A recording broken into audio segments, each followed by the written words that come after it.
देव्यै नमः। ब्रह्मलीन श्री स्वामी ओंकारानंदाय नमः।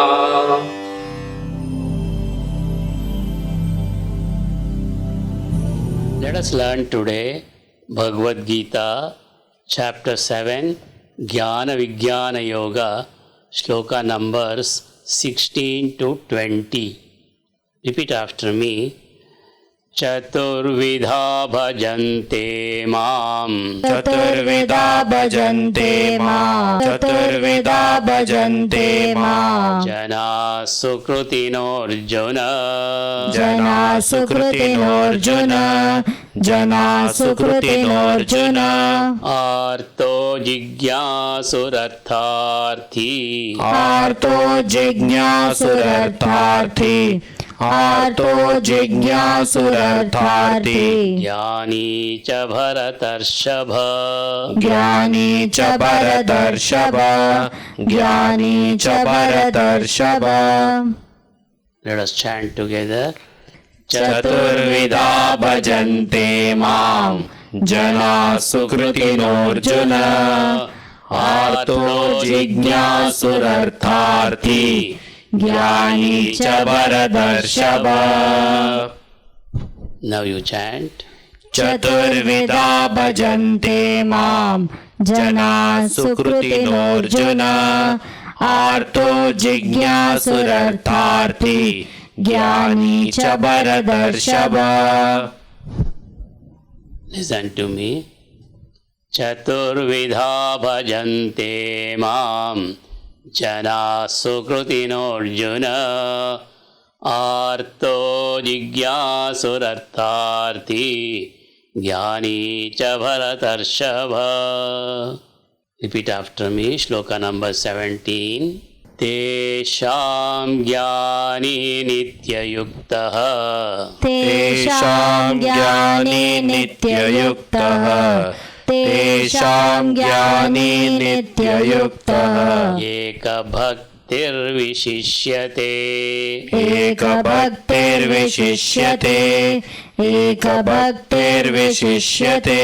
प्रियो हि ज्ञानिनोत्यर्थम्, प्रियो हि ज्ञानिनोत्यर्थम्, प्रियो हि ज्ञानिनोत्यर्थम्। अहं स च मम प्रियः, अहं स च मम प्रियः, अहं स च मम प्रियः। Let us chant together. तेषां ज्ञानी नित्ययुक्तः, एकभक्तिर्विशिष्यते, प्रियो हि ज्ञानिनोत्यर्थम्, अहं स च मम प्रियः। Now you chant. तेषां ज्ञानी नित्ययुक्तः, एकभक्तिर्विशिष्यते, प्रियो हि ज्ञानिनोत्यर्थम्, अहं स च मम प्रियः। Now listen to me. तेषां ज्ञानी नित्ययुक्तः, एकभक्तिर्विशिष्यते, प्रियो हि ज्ञानिनोत्यर्थम्, अहं स च मम प्रियः। Repeat after me. Shloka number 18. उदाराः सर्व एवैते, उदाराः सर्व एवैते, उदाराः सर्व एवैते। ज्ञानी त्वात्मैव मे मतम्, ज्ञानी त्वात्मैव मे मतम्, ज्ञानी त्वात्मैव मे मतम्। आस्थितः स हि युक्तात्मा, आस्थितः स हि युक्तात्मा, आस्थितः स हि युक्तात्मा। मामेवानुत्तमां गतिम्, मामेवानुत्तमां गतिम्, मामेवानुत्तमां गतिम्। Let us chant together. उदाराः सर्व एवैते, ज्ञानी त्वात्मैव मे मतम्, आस्थितः स हि युक्तात्मा, मामेवानुत्तमां गतिम्। Now you chant. उदारा सर्व एवैते ज्ञानी त्वात्मैव मे मतम् आस्थितः स हि युक्तात्मा मामेवानुत्तमां गतिम्. Listen to me. उदारा सर्व एवैते ज्ञानी त्वात्मैव मे मतम् आस्थितः स हि युक्तात्मा मामेवानुत्तमां गतिम्. Repeat after me. Shloka number 19. बहूनां जन्मनामन्ते बहूनां जन्मनामन्ते बहूनां जन्मनामन्ते ज्ञानवान् मां प्रपद्यते ज्ञानवान् मां प्रपद्यते ज्ञानवान् मां प्रपद्यते वासुदेवः सर्वमिति वासुदेवः सर्वमिति वासुदेवः सर्वमिति महात्मा सुदुर्लभः समहात्मा सुदुर्लभः समहात्मा सुदुर्लभः. Let us chant together. बहूनां जन्मनामन्ते ज्ञानवान् मां प्रपद्यते वासुदेवः सर्वमिति समहात्मा सुदुर्लभः. Now you chant. बहूनां जन्मनामन्ते ज्ञानवान् मां प्रपद्यते वासुदेवः सर्वमिति समहात्मा सुदुर्लभः. Pay attention to me. बहूनां जन्मनामन्ते ज्ञानवान् मां प्रपद्यते वासुदेवः सर्वमिति समहात्मा सुदुर्लभः. Repeat after me. Last shloka of the day. कामैस्तैस्तैर्हृतज्ञानाः कामैस्तैस्तैर्हृतज्ञानाः कामैस्तैस्तैर्हृतज्ञानाः प्रपद्यन्तेऽन्यदेवताः प्रपद्यन्तेऽन्यदेवताः प्रपद्यन्तेऽन्यदेवताः तं तं नियममास्थाय तं नियममास्ताय तं नियममास्ताय प्रकृत्या नियता स्वया प्रकृत्या नियता स्वया प्रकृत्या नियता स्वया. Let us chant together. कामैस्तैस्तैर्हृतज्ञानाः प्रपद्यन्तेऽन्यदेवताः तं नियममास्ताय प्रकृत्या नियता स्वया. Now you chant. कामैस्तैस्तैर्हृतज्ञानाः प्रपद्यन्तेऽन्यदेवताः तं नियममास्ताय प्रकृत्या नियता स्वया. Well done. Listen to me. कामैस्तैस्तैर्हृतज्ञानाः प्रपद्यन्तेऽन्यदेवताः तं नियममास्थाय प्रकृत्या नियता स्वया.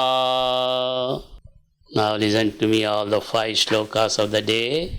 Chaturvidha bhajante mam jana sukrutino arjuna arto jigyasuratharthi ज्ञानी च भरतर्षभा तेषां ज्ञानी नित्ययुक्तः एकभक्तिर्विशिष्यते प्रियो हि ज्ञानिनोत्यर्थम् अहं स च मम प्रियः उदाराः सर्व एवैते ज्ञानी त्वात्मैव मे मतम् आस्थितः स हि युक्तात्मा मामेवानुत्तमां गतिं बहूनां जन्मनामन्ते ज्ञानवान् मां प्रपद्यते वासुदेवः सर्वमिति स महात्मा सुदुर्लभः कामैस्तैस्तैर्हृतज्ञानाः प्रपद्यन्तेऽन्यदेवताः तं तं नियममास्थाय प्रकृत्या नियता स्वया.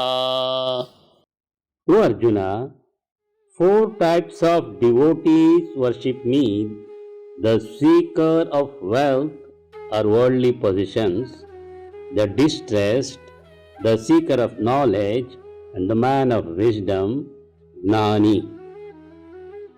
Of these, the best is the man of wisdom, who is ever steadfast and exclusively devoted to me. Indeed, I am exceedingly dear to the man of wisdom, and he is dear to me as he knows me in reality.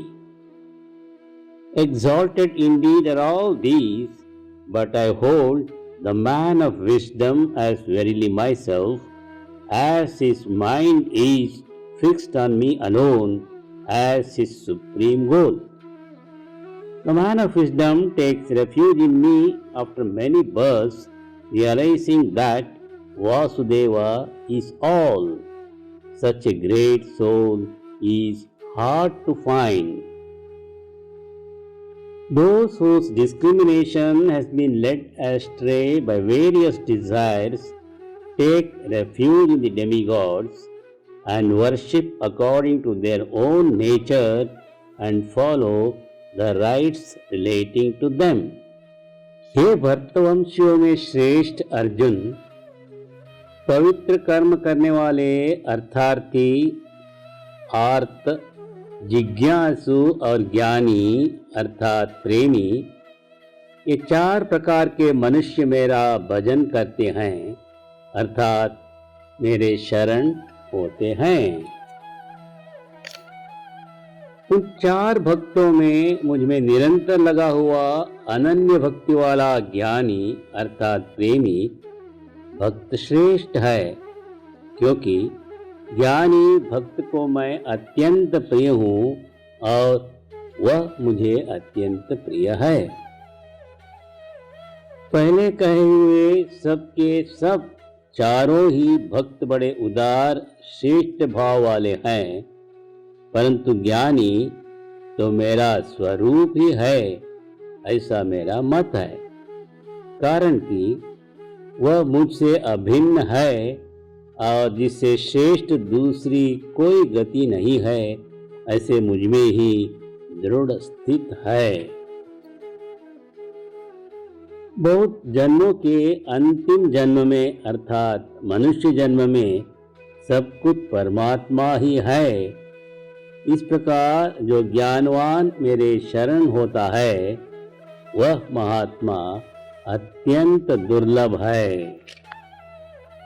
परंतु उन कामनाओं से जिनका ज्ञान हरा गया है, ऐसे मनुष्य अपनी अपनी प्रकृति अर्थात स्वभाव से नियंत्रित होकर उस अर्थात देवताओं के उन नियमों को धारण करते हुए अन्य देवताओं के शरण हो जाते हैं।